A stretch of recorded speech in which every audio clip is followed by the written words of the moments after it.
नमस्कार, आप देख रहे हैं डीडी न्यूज का विशेष सांकेतिक भाषा समाचार। आपके साथ मैं हूं पराक्रम सिंह शेखावत और मेरे साथ हैं हमारी सांकेतिक भाषा की सहयोगी मनीषा शर्मा। समाचार की शुरुआत करेंगे सुर्खियों के साथ। नीदरलैंड के सफल दौरे के बाद प्रधानमंत्री नरेंद्र मोदी स्वीडन के लिए रवाना।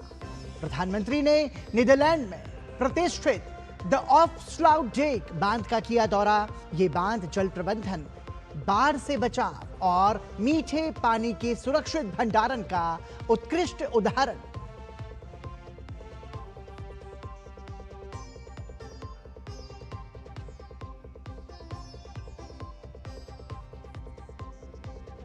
प्रधानमंत्री मोदी कुछ ही देर में पहुंचेंगे स्वीडन। अपने स्वीडिश समकक्ष उल्फ क्रिस्टरसन के साथ करेंगे द्विपक्षीय वार्ता। Uranium round table for industry को भी करेंगे संबोधित।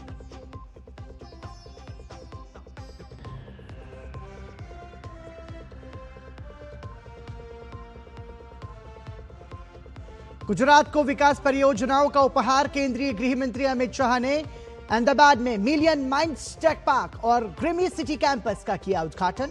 कहा, एआई और डीप टेक्नोलॉजी आने वाले समय में हमारी अर्थव्यवस्था की होगी सबसे बड़ी ताकत।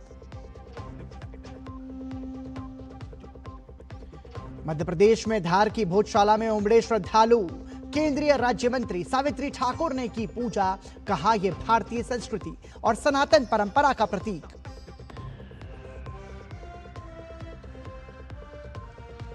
थाईलैंड ओपन में उपविजेता रही सात्विक चिराग की जोड़ी। फाइनल में इंडोनेशियाई जोड़ी के खिलाफ 4 चैंपियनशिप पॉइंट बचाने के बाद मिली शिकस्त।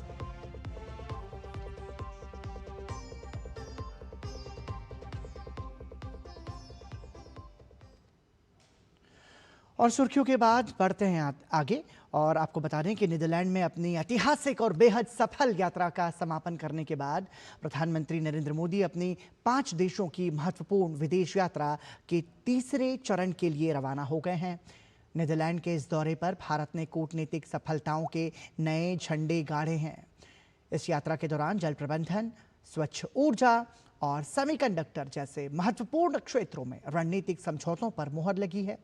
नीदरलैंड में द्विपक्षीय संबंधों को एक नया आयाम देने के बाद अब प्रधानमंत्री मोदी अपनी यात्रा के अगले पड़ाव के रूप में स्वीडन पहुंचेंगे। स्वीडन का ये महत्वपूर्ण दौरा भारत और स्वीडन के बीच लगातार प्रगाढ़ होते रिश्तों के इतिहास में एक बड़ा मील का पत्थर माना जा रहा है। इस अहम यात्रा के दौरान दोनों देशों के शीर्ष नेतृत्व के बीच आपसी संबंधों को और अधिक ऊंचाइयों पर ले जाने पर व्यापक चर्चा होगी। इससे पहले प्रधानमंत्री नरेंद्र मोदी ने नीदरलैंड में बने द ऑफस्लाउटडेक बांध का दौरा किया। यह 32 किलोमीटर लंबा बांध है और इंजीनियरिंग का नायाब उदाहरण भी है। इंजीनियरिंग का एक अद्भुत और ऐतिहासिक चमत्कार है यह बांध। यह विशाल बांध वाडेन सागर को इजलेमीर झील से अलग करता है। इसका निर्माण 1927 से 1932 के बीच हुआ था। बांध ने झील को समुद्र से अलग कर बाढ़ के खतरे को समाप्त कर मीठे पानी की झील का निर्माण किया। साथ ही इसे सड़क यातायात के लिए भी प्रयोग में लाया जाता है।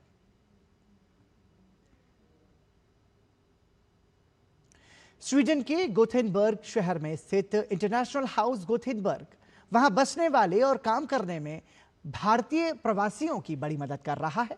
यह संस्थान बीते कई वर्षों से भारतीय प्रवासियों के लिए एक मजबूत ढाल और मार्गदर्शक बना हुआ है। इंटरनेशनल हाउस गोथेनबर्ग में कार्यरत बिजनेस डेवलपर शिवा ने डीडी न्यूज से बातचीत की और बताया कि कैसे यह संस्थान अनेक देशों के परदेशियों की मदद करता है। स्वीडन का एक महत्वपूर्ण शहर है गोथेनबर्ग, जिसे यहाँ की आर्थिक राजधानी कही जाती है। एक संस्था है इंटरनेशनल हाउस ऑफ गोथेनबर्ग। इस इंटरनेशनल जो हाउस है, इसके बिजनेस डेवलपर हैं शिवा, जिनसे आपको हम सीधा रूबरू कराते हैं। क्या फंक्शन है आपके इंटरनेशनल हाउस का? हमारा ये कोशिश है कि जो लोग यहाँ आते हैं उनकी लाइफ हम आसान करें। जैसे लोग जब यहाँ आते हैं तो उनको सवाल रहता है कि मेरे बच्चों के लिए क्या स्कूल सही रहेगा, मैं कहाँ रह सकती हूँ या रह सकता हूँ। सो बहुत वेरीड सवाल होते हैं नए सिटी में, जॉब से लेके रहने तक, ऑल काइंड्स ऑफ क्वेश्चंस। तो इंडियन कम्युनिटी के लोग कैसे आपसे जुड़ते हैं, उनके लिए क्या स्कोप है? इंडियन कम्युनिटी के जो लोग हैं वो हमारे सबसे मेजर ग्रुप ऑफ पीपल हैं जो इंटरनेशनल हाउस में आते हैं। I think city of Gothenburg की अगर बात करें तो almost 2% of the Gothenburg population Indian community से है। सो वही हमको यहाँ इंटरनेशनल हाउस में भी दिखाई देता है। लोग यहाँ आते हैं तो ज़्यादा करके वो इंडियंस होते हैं। भारत के प्रधानमंत्री आ रहे हैं स्वीडन, आप भी भारत से हैं, क्या कहेंगी, क्या प्रतिक्रिया है आपकी? मैं ये कहूँगी कि ये बहुत पॉजिटिव सेंटिमेंट है, लोगों में एक एनर्जी है, एक्साइटमेंट है। हमारे लिए ये बहुत बड़ा स्टेट विज़िट है। और आई थिंक बहुत सारे होप्स जुड़े हैं कि जॉब्स क्रिएट होंगे। एक्साइटमेंट है प्रधानमंत्री नरेंद्र मोदी की यात्रा को लेकर, और जो इंटरनेशनल हाउस के लोग हैं वो भी बड़े आशान्वित हैं कि रोजगार के द्वार खुलेंगे। कैमरामैन राधे कृष्ण के साथ गोथेनबर्ग, स्वीडन से मैं राजेश राज, डीडी न्यूज के लिए। स्वीडन में काम कर रही कॉन्सेट इंजीनियरिंग कंपनी भारत को एक बड़ा बाजार बता रही है। कॉन्सेट और भारत कई सालों से एक साथ मिलकर काम कर रहे हैं।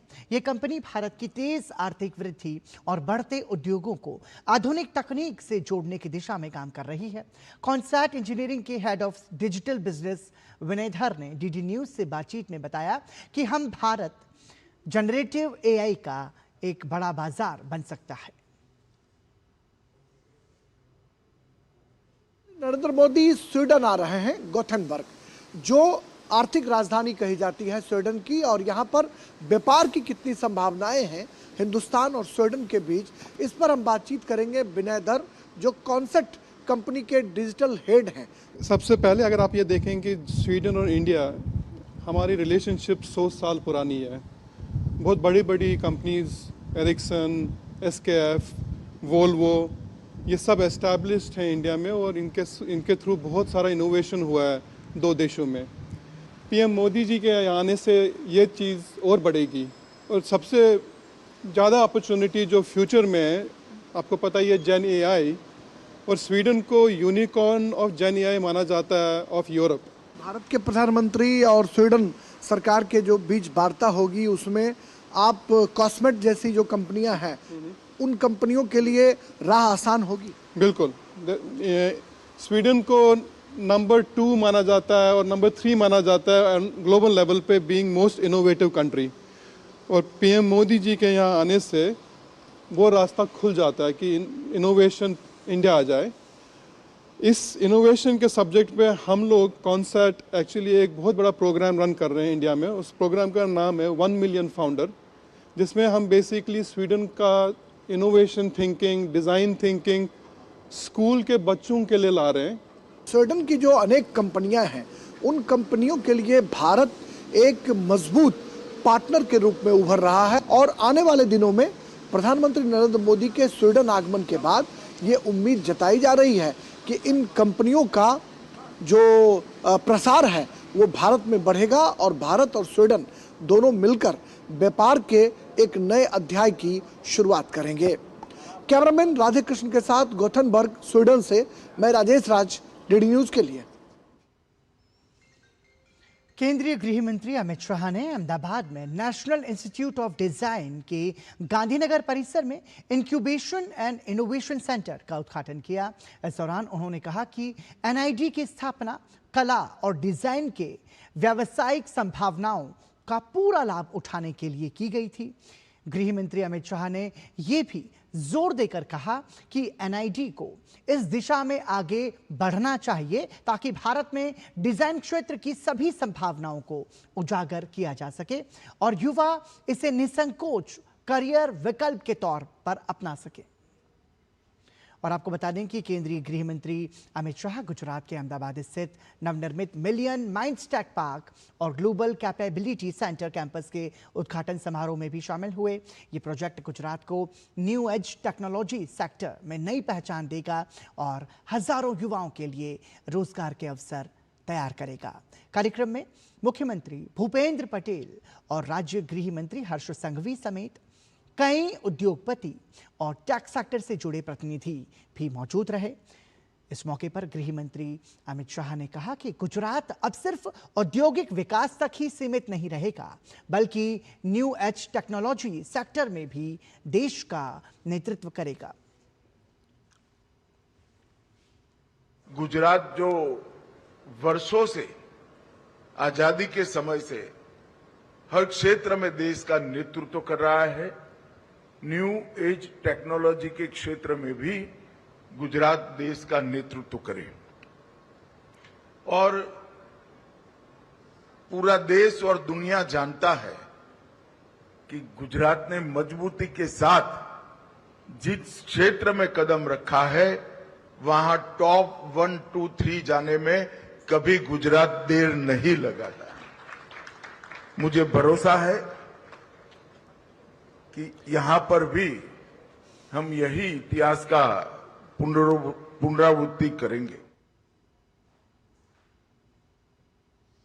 साथ ही गृह मंत्री अमित शाह ने बताया कि मिलियन माइंड्स टेक पार्क के पहले चरण में करीब 9000 प्रोफेशनल्स के लिए काम करने की व्यवस्था होगी। गृह मंत्री ने कहा कि प्रधानमंत्री नरेंद्र मोदी के विजन के तहत भारत नए टेक सेक्टर्स में फाउंडर की भूमिका निभा रहा है और आने वाले समय में यह टेक पार्क गुजरात के भविष्य के लिए भी बेहद महत्वपूर्ण साबित होगा। 1100 करोड़ की लागत से 13,50,000 वर्ग फुट क्षेत्र यहां पर बन गया है और पहले चरण में ही 9,000 हाई स्किल प्रोफेशनल्स के लिए सुविधापूर्ण तरीके से काम करने का एक बहुत अच्छा वातावरण ये मिलियन माइंड टेक पार्क उपस्थित करेगा। केंद्रीय गृह मंत्री अमित शाह ने अपने सोशल मीडिया पोस्ट में अहमदाबाद में नवनिर्मित मिलियन माइंड्स टेक पार्क और ग्रामी सिटी कैंपस के उद्घाटन की तस्वीरें साझा की। उन्होंने बताया कि ये परियोजनाएं जिन्हें गणेश हाउसिंग कॉरपोरेशन लिमिटेड ने क्रमशः 1100 करोड़ रुपए और 500 करोड़ रुपए की लागत से विकसित किया गया है, अहमदाबाद को वैश्विक क्षमता केंद्र के रूप में स्थापित करने की दिशा में एक ऐतिहासिक कदम साबित होंगी।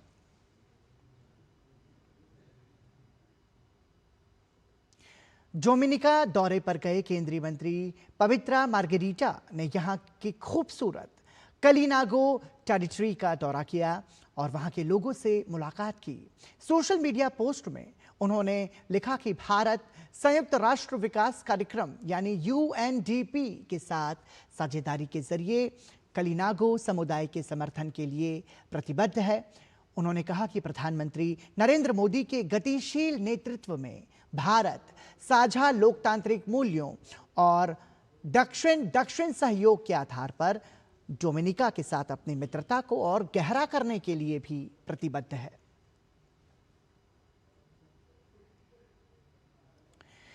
धार के भोजशाला की वाग्देवी सरस्वती मंदिर में पूजा पाठ के लिए श्रद्धालु बड़ी संख्या में पहुंच रहे हैं। इसी बीच धार से सांसद और महिला एवं बाल विकास राज्य मंत्री सावित्री ठाकुर मंदिर पहुंची। दरअसल भारतीय पुरातत्व सर्वेक्षण ने हिंदुओं को मध्य प्रदेश के धार जिले में भोजशाला कॉम्प्लेक्स में पूजा और दूसरे कामों के लिए बिना रोक टोक के जाने की अनुमति दे दी है। एएसआई के इस आदेश के बाद पूजा पाठ के लिए श्रद्धालु बड़ी संख्या में पहुंच रहे हैं। एएसआई का यह फैसला मध्य प्रदेश हाईकोर्ट के उस फैसले के एक दिन बाद आया है जिसमें उन्होंने कहा था कि धार में भोजशाला देवी सरस्वती का मंदिर है। एएसआई के अनुपालन आदेश में ये कहा गया है कि मध्य प्रदेश हाईकोर्ट इंदौर बेंच ने अपने आदेश द्वारा ये माना है कि धार जिले में स्थित भोजशाला एक संरक्षित स्मारक है और ये देवी वाग्देवी सरस्वती का मंदिर है।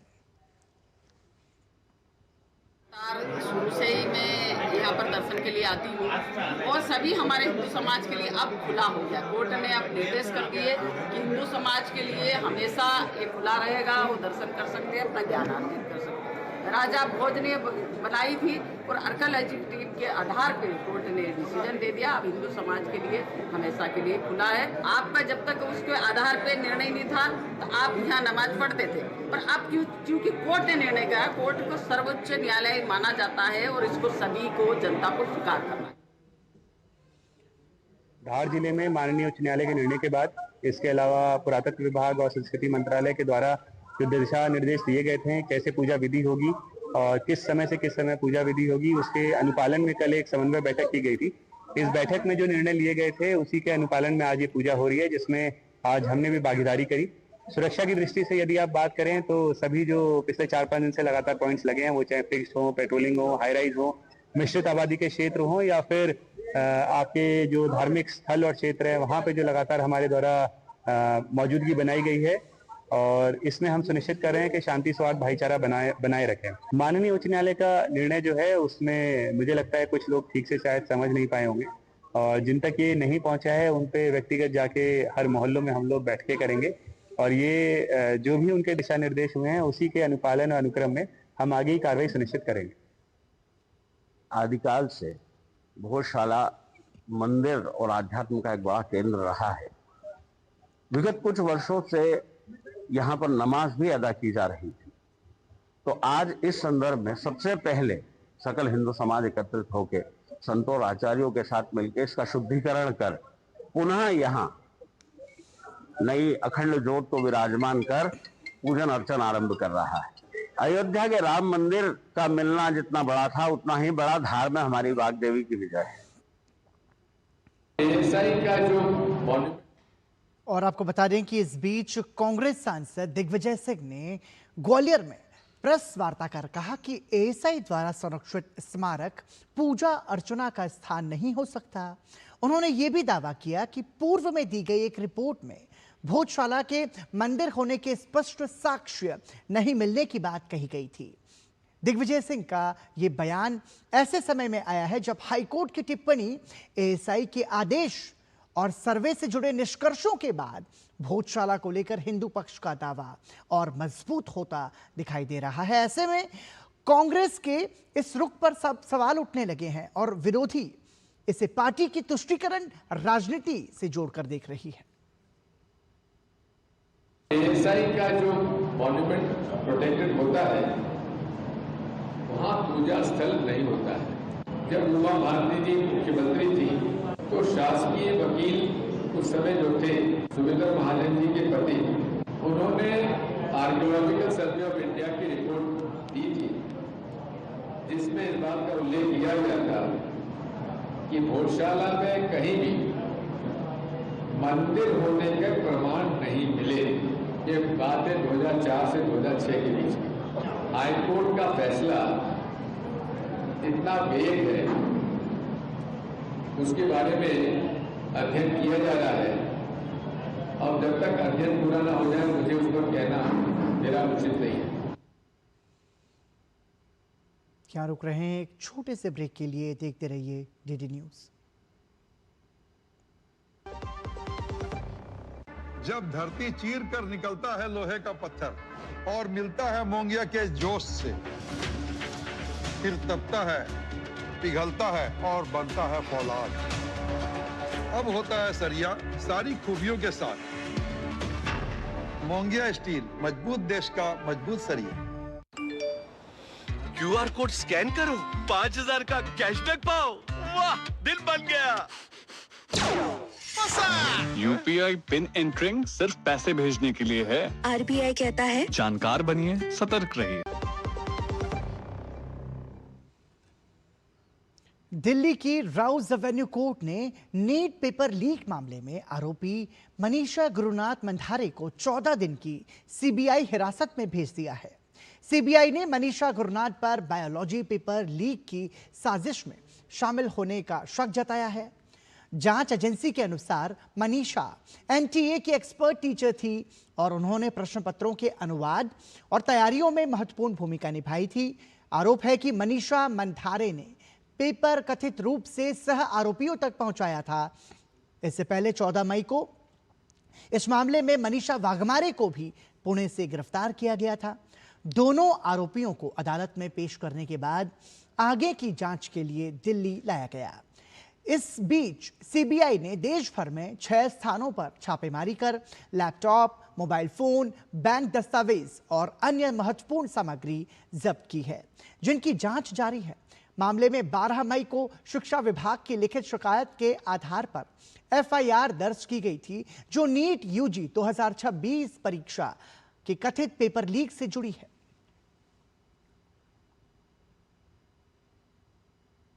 बिहार भाजपा अध्यक्ष संजय सरावगी ने नीट यूजी परीक्षा पेपर लीक मामले पर कहा कि केंद्र सरकार इस मामले में लगातार सक्रिय है। जो अपराधी हैं उन्हें सरकार बख्शेगी नहीं। केंद्र की सरकार लगातार सक्रिय है।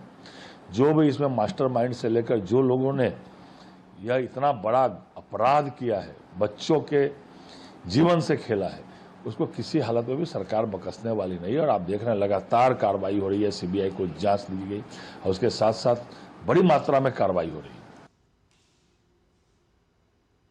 केंद्रीय शिक्षा मंत्रालय के स्कूल शिक्षा और साक्षरता विभाग के सचिव संजय कुमार ने हाल ही में सीबीएसई के 12वीं के परिणामों और मूल्यांकन प्रणाली को लेकर महत्वपूर्ण स्पष्टीकरण दिया है। संजय कुमार ने बताया कि इस बार जब 12वीं कक्षा की परीक्षाएं आयोजित की गई तो उत्तर पुस्तिकाओं को स्कैन करके उनकी पीडीएफ प्रतियां बनाई गईं। परीक्षा देने वाले 98 लाख छात्रों की कुल उत्तर पुस्तिकाओं को स्कैन किया गया और स्कैनिंग में 3 स्तर की सुरक्षा भी सुनिश्चित की गई थी। संजय कुमार ने आगे बताया कि 12वीं कक्षा के नतीजों की मार्किंग के लिए इस बार ऑन स्क्रीन मार्किंग सिस्टम का इस्तेमाल किया गया था। 12वीं के जो रिजल्ट्स सीबीएसई के द्वारा घोषित किए गए हैं, इसमें ओएसएम के माध्यम से इस बार मार्किंग की गई है। सीबीएसई ने वर्ष 2014 में ओएसएम की लिए शुरुआत किया था, इसको हम लोगों ने इस वर्ष री-इंट्रोड्यूस किया है। ओएसएम विश्व में या देखें या राष्ट्र के स्तर पे भी देखें तो ऐसे बहुत से इंस्टीट्यूशंस हैं जिनके द्वारा ये किया जा रहा है और ये एक नॉर्म है जो विदेशों में भी बन गया है, क्योंकि इसमें टेक्नोलॉजी के माध्यम से पूरी सिस्टम को ट्रांसपेरेंटली तरीके से हम लोग कर पाने की लिए हम सक्षम हो पाते हैं।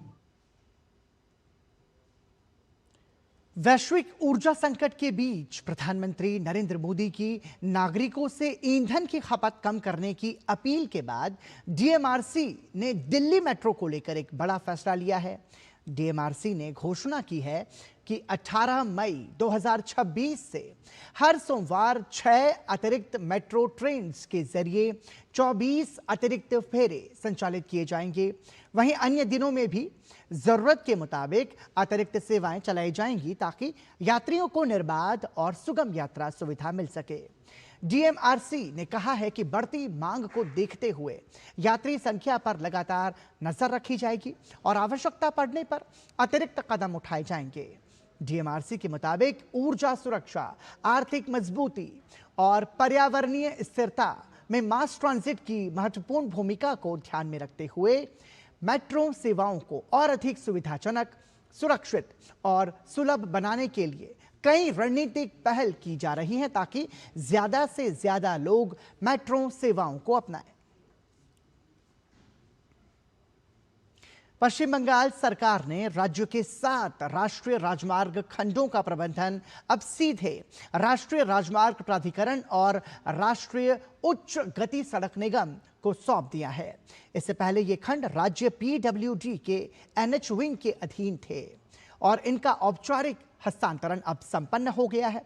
राज्य सरकार के पास ये प्रस्ताव करीब 1 साल से लंबित था और सड़क परिवहन एवं राजमार्ग मंत्रालय लगातार इसके लिए अनुरोध कर रहा था। विशेषज्ञों का कहना है कि इन 7 हाईवे स्ट्रेचों की राष्ट्रीय प्राधिकरण को सौंपने से सिक्किम, भूटान और बांग्लादेश के साथ कनेक्टिविटी और मजबूत होगी। दार्जिलिंग हिल्स, डुआर्स और उत्तर बंगाल के अन्य क्षेत्र अब राष्ट्रीय राजमार्ग नेटवर्क से बेहतर जुड़ सकेंगे। इसके अलावा मालदा और मुर्शिदाबाद के माध्यम से बिहार बंगाल कॉरिडोर का विकास भी तेजी से होगा।